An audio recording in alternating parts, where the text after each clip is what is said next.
Ito ang pinapabulok na prutas na masarap kainin. Kailangan pabulukin mo para sumarap. After, ito na guys yung ating persimmon. So ganito pala tong pahinugin yung persimmon guys. Ganyan yung kulay niya. Yan. Oh. Yan. Pwede na to lang takan guys.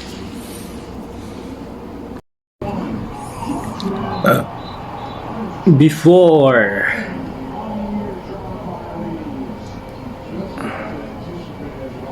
persimmon, after, ito na guys yung ating persimmon. So ganito pala tong pahinugin yung persimmon guys. Ganyan yung kulay niya. Yan. Oh. Yan. Pwede na to lang takan guys. Ito. Yan.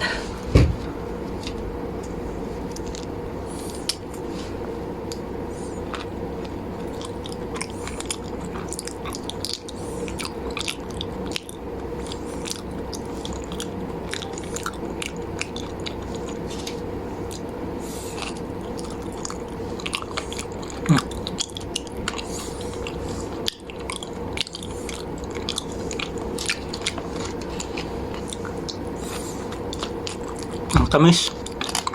Matamis siya, matamis.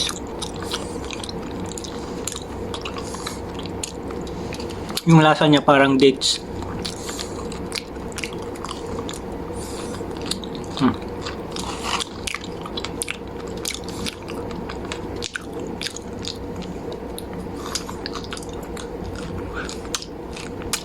Sarap siya guys. Walang buto. Yummy.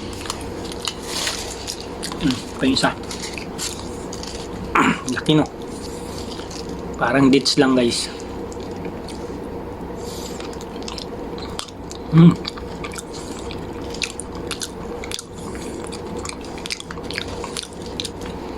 Pag painog nito guys, ganun lang yung sinabit ko dun sa labas.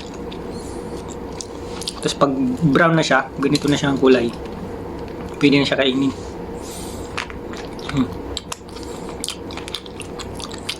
Sarap.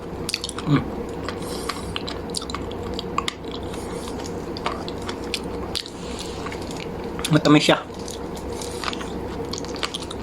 Ang lasa niya parang dates.